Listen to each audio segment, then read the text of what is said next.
ಮೂಡಾದಲ್ಲಿ denotification ಹೆಸರಿನಲ್ಲಿ ನಡೆದಿರೋ ಮತ್ತೊಂದು ಹಗರಣ ಬಯಲು. ಸ್ವತಃ ಸಿದ್ದರಾಮಯ್ಯನವರೇ ಫಲಾನುಭವಿ ಆಗಿರುವ ಭೂ ಹಗರಣ. ಯಾವುದೇ ಡಿನೋಟಿಫಿಕೇಶನ್ ಮಾಡುವ ಅಧಿಕಾರ ರಾಜ್ಯ ಸರ್ಕಾರಕ್ಕೆ ಮಾತ್ರವೇ ಇದ್ರೂ ಸಹ ಮೂಡಾದ ಅಧ್ಯಕ್ಷರೇ ಸುಮೋಟೋ ನಿರ್ಣಯ ತೆಗೆದುಕೊಂಡು ಡಿನೋಟಿಫಿಕೇಶನ್ ಮಾಡಿದ್ದ ಹಗರಣ ಬಯಲಾಗಿದೆ. ನಿಯಮಾನುಸಾರ ಮೂಡಾದಿಂದ ಭೂ ಸ್ವಾಧೀನವಾಗಿ ಪರಿಹಾರ ಧನವನ್ನು ಪಡೆದುಕೊಂಡಿದ್ದಂತಹ ಭೂ ಮಾಲೀಕರು ಮೂಡಾ ರಚಿಸಿದ್ದ ವಿಜಯನಗರ 2ನೇ ಹಂತದ ಬಡಾವಣೆಯಲ್ಲಿನ ಹಲವು ನಿವೇಶನಗಳನ್ನು 12 ವರ್ಷಗಳ ನಂತರ ಡಿನೋಟಿಫಿಕೇಶನ್ ಮಾಡಿರುವಂತಹ ಆರೋಪ. ಸಿದ್ದರಾಮಯ್ಯನವರಿಗೋಸ್ಕರ ಕಾನೂನು ಬಾಹಿರವಾಗಿ ಡಿನೋಟಿಫಿಕೇಶನ್ ಮಾಡಿರುವಂತಹ ಆರೋಪ. ಮುಖ್ಯಮಂತ್ರಿ ಸಿದ್ದರಾಮಯ್ಯ ಹಾಗೂ ಮೂಡಾದ ಮಾಜಿ ಅಧ್ಯಕ್ಷ ಸಿ ಬಸವೇಗೌಡ ವಿರುದ್ಧ ಲೋಕಾಯುಕ್ತದಲ್ಲಿ ದೂರು ದಾಖಲಿಸಿದ್ದಾರೆ ಶ್ರೀಯುತ ಎನ್ಆರ್ ರಮೇಶ್ ಅವರು. ಲೋಕಾಯುಕ್ತದ ಎಡಿಜಿಪಿ ಮತ್ತು ಐಜಿಪಿ ಅವರಿಗೂ ದಾಖಲೆಗಳ ಸಹಿತ ದೂರನ್ನ ನೀಡಿದ್ದಾರೆ ಶ್ರೀಯುತ ಎನ್ಆರ್ ರಮೇಶ್ ಅವರು. ಭ್ರಷ್ಟಾಚಾರ, ಅಧಿಕಾರ ದುರುಪಯೋಗ, ನಕಲಿ ದಾಖಲೆ ತಯಾರಿಕೆ, ವಂಚನೆ ಮತ್ತು ಸರ್ಕಾರಿ ಭೂ ಕಬಳಿಕೆ ಸಹಕಾರ ಪ್ರಕರಣಗಳನ್ನು ದಾಖಲಿಸಿದ್ದಾರೆ. ಈ ಹಗರಣಕ್ಕೆ ಸಂಬಂಧಿಸಿದಂತೆ ಭ್ರಷ್ಟಾಚಾರ ನಿಗ್ರಹ ಕಾಯ್ದೆ ಸೆಕ್ಷನ್ 17A ಅಡಿಯಲ್ಲಿ ತನಿಖೆಗೆ ಆದೇಶಿಸುವಂತೆ ಘನತೆವೆತ್ತ ರಾಜ್ಯಪಾಲರಿಗೆ ದಾಖಲೆಗಳ ಸಹಿತ ಮನವಿ ಮಾಡಿಕೊಂಡಿದ್ದಾರೆ ಶ್ರೀಯುತ ಎನ್ಆರ್ ರಮೇಶ್ ಅವರು. ಸಿದ್ದರಾಮಯ್ಯನವರಿಗೆ ಸ್ಪಷ್ಟ ಅರಿವಿದ್ರೂ ಕೂಡ ಆ ಸ್ವತ್ನಲ್ಲಿ ಬಂಗ್ಲೆ ನಿರ್ಮಾಣ ಆಗಿದೆ, ಕಾನೂನು ರೀತಿಯ ಹಂಚಿಕೆ ಮೂಡಾದಿಂದ ಆಗಿದೆ ಅಂತ ಗೊತ್ತಿದ್ರು ಕೂಡ ತಮ್ಮ ರಾಜಕೀಯ ದರ್ಪ ದೌರ್ಜನ್ಯವನ್ನು ಮೆರೆದು ಸಾಕಮ್ಮ ಅವರಿಂದ ಆ ನಿವೇಶನವನ್ನು ಕ್ರಯಪತ್ರ ಮಾಡಿಸ್ಕೊಳ್ತಾರೆ. ಸ್ವತಃ ಅವರ ಹೆಸರಿಗೆ ಮಾಡಿಸ್ಕೊಳ್ತಾರೆ.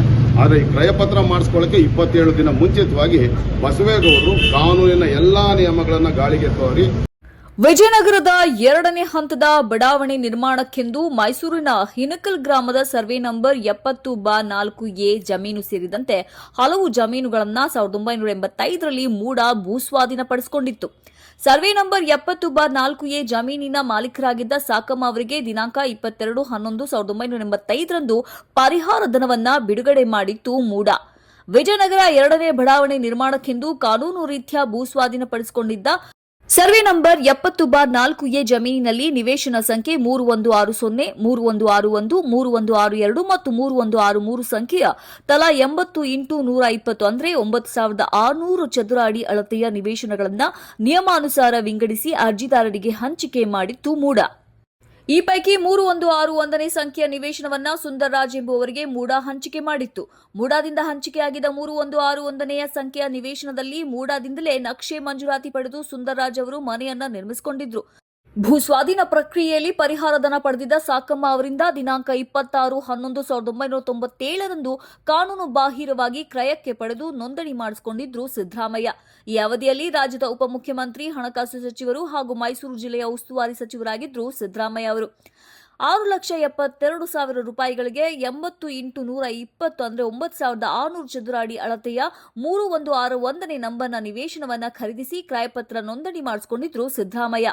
ಅದಾಗಲೇ ಜಮೀನನ್ನ ಭೂಸ್ವಾಧೀನಪಡಿಸಿಕೊಂಡು ಬಡಾವಣೆ ನಿರ್ಮಿಸಿ ನಿವೇಶನಗಳನ್ನ ಮೂಡಾದಿಂದ ಅರ್ಜಿದಾರರಿಗೆ ಹಂಚಿಕೆ ಮಾಡಿ 12 ವರ್ಷಗಳೇ ಕಳೆದು ಹೋಗಿತ್ತು. ಸದರಿ ನಿವೇಶನವನ್ನ ಖರೀದಿ ಮಾಡುವ 20 ದಿನಗಳ ಮುಂಚೆಯಷ್ಟೇ ಮೂಡಾ ಅಧ್ಯಕ್ಷರಾಗಿದ್ದ ಮತ್ತು ಸಿದ್ದರಾಮಯ್ಯನವರ ಅತ್ಯಾಪ್ತ ಸಿ ಬಸವೇಗೌಡರವರು ದಿನಾಂಕ 23/10/1997ರಂದು ಕಾನೂನಿನ ಎಲ್ಲಾ ನಿಯಮಗಳನ್ನ ಗಾಳಿಗೆ ತೂರಿ ಸರ್ವೆ ನಂಬರ್ 70/4A ಜಮೀನನ್ನ ಡಿನೋಟಿಫಿಕೇಶನ್ ಮಾಡಿ ಆದೇಶಿಸಿದ್ರು.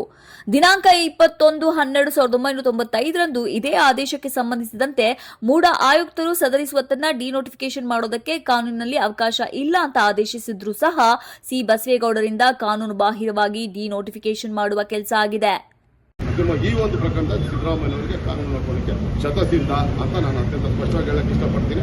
ಆದಷ್ಟು ಬೇಗ ಸಿದ್ದರಾಮಯ್ಯನವರ ಈ ಒಂದು ಪ್ರಕರಣದಲ್ಲಿ ನಾನು ಶ್ರೀಕೃಷ್ಣನ ಜನ್ಮಸ್ಥಾನದಲ್ಲಿ ನೋಡಕ್ಕೆ ಇಷ್ಟಪಡ್ತೀನಿ. ನಾನು ಸಾಚ, ನಾನು ಪ್ರಾಮಾಣಿಕ ರಾಜಕಾರಣಿ, ಪಾರದರ್ಶಕ ರಾಜಕೀಯ ಎಲ್ಲ 100% ಸುಳ್ಳು.